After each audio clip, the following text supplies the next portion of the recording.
La nuit tombait doucement sur la ville, un manteau sombre qui recouvrait peu à peu les toits des immeubles. Les lampadaires, comme des sentinelles fidèles, s'allumaient un par un, leurs halos jaunes se reflétant sur l'asphalte encore humide de la dernière averse. C'était une fin de journée ordinaire pour moi, Maxence et mes amis Léo, Camille et Raphaël. On marchait, les sacs à dos pesant sur nos épaules, la fatigue de la journée visible sur nos visages.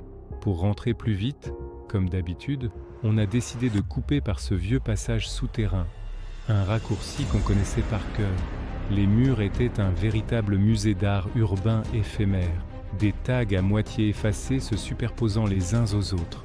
Au plafond, les néons grésillaient, projetant une lumière blafarde et intermittente qui rendait l'atmosphère un peu lugubre. On avançait en file indienne, le bruit de nos pas résonnant contre les parois en béton. Léo, qui était juste devant moi, a soudain ralenti. Il a jeté un regard inquiet par-dessus son épaule, son visage crispé. Sérieux, il a lâché. Ce tunnel me met toujours mal à l'aise. On dirait qu'il se passe des trucs bizarres ici. Camille, toujours la plus pragmatique de nous quatre, a soupiré bruyamment. Tu dis ça à chaque fois, Léo. C'est juste un raccourci, il n'y a rien à craindre. C'est du béton et des néons, c'est tout. Elle a accéléré le pas, comme pour nous prouver qu'il n'y avait aucun danger. Raphaël, qui fermait la marche, s'est alors arrêté brusquement. Ses pas se sont tus, créant un petit silence dans notre progression. On s'est tous retournés vers lui. Il fronçait les sourcils, l'air concentré, la tête légèrement penchée. « Attendez » a-t-il murmuré, sa voix à peine audible. « Écoutez ». On s'est tu. On a tendu l'oreille, essayant de percevoir ce qu'il avait entendu. Au début, il n'y avait que le grésillement familier des néons et le lointain murmure de la ville. Et puis on l'aperçut. Un bruit sourd, grave, presque infrabasse. Un son qui semblait venir des profondeurs de la terre, comme un battement de cœur colossal et lointain. Boum, boum. C'était régulier, puissant. Ça vibrait à travers la semelle de nos chaussures. Mon propre cœur a commencé à s'accélérer, se calant sur ce rythme étrange. Les néons au-dessus de nous ont clignoté une première fois, une lumière blanche et crue, puis l'obscurité, puis une seconde fois, plus rapidement, et encore, le clignotement devenait frénétique, stroboscopique, transformant nos ombres en danseurs désarticulés sur les murs. J'ai senti une boule se former dans ma gorge. J'ai ouvert la bouche pour dire quelque chose, pour crier peut-être, mais à cet instant précis, tout s'est éteint, le noir complet, absolu, et avec lui le silence. Un silence comme je n'en avais jamais connu. Ce n'était pas juste l'absence de bruit, c'était plus que ça. Le grésillement des néons avait disparu. L'écho lointain de la circulation, ce fond sonore constant de la vie urbaine, s'était évaporé. Même le léger courant d'air qui parcourait toujours le tunnel avait cessé. C'était un silence total, oppressant, comme si le monde entier avait retenu son souffle. On est resté là, immobile, figé par l'étrangeté du moment, chacun essayant de comprendre ce qui venait de se passer. On pouvait entendre nos propres respirations, rapides et saccadées. Après ce qui a semblé une éternité, peut-être seulement quelques secondes, j'ai fait un pas en avant, prudemment, vers la sortie du tunnel.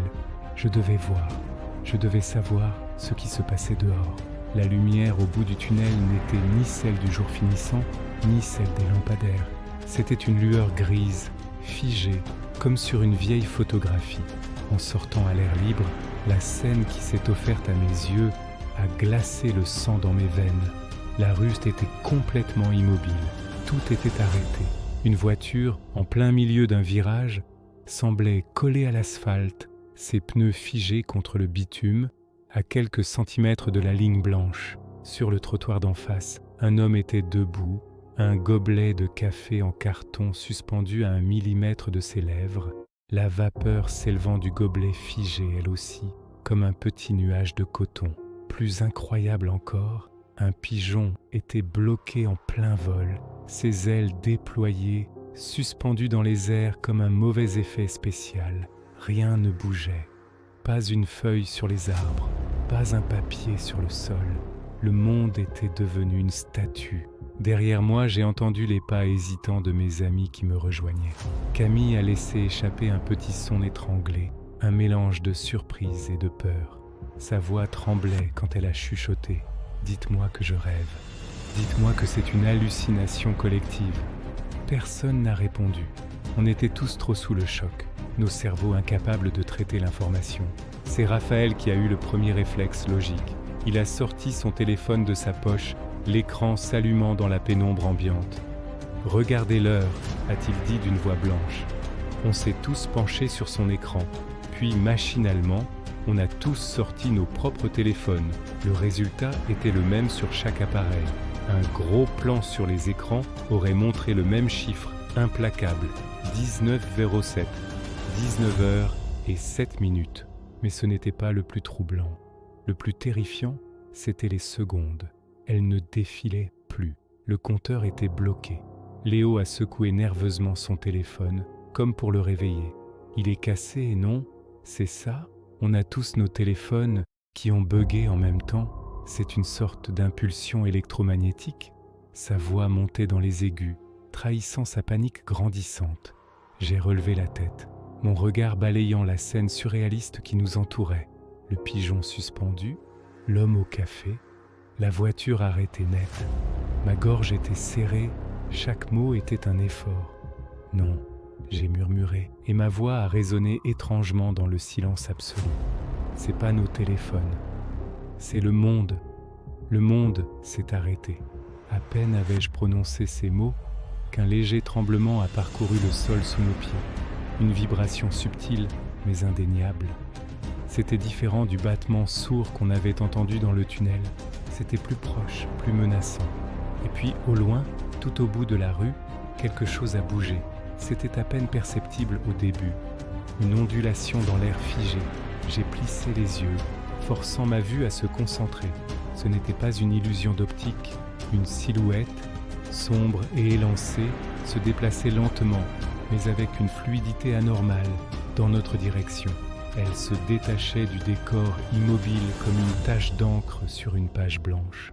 Un frisson d'une nature nouvelle, bien plus profonde que la peur, m'a parcouru l'échine. On n'était pas seul. Dans ce monde où le temps lui-même avait cessé d'exister, quelqu'un d'autre était encore conscient. Quelqu'un d'autre, ou peut-être quelque chose d'autre, avançait vers nous. Et je ne savais pas si c'était un signe d'espoir ou le début d'un cauchemar encore plus grand. Quoi qu'il en soit, notre vie venait de basculer, et le raccourci pour rentrer à la maison nous avait menés vers un endroit dont nous ne connaissions absolument pas la sortie. La seule certitude, c'est que nous devions comprendre ce qui se passait, et vite.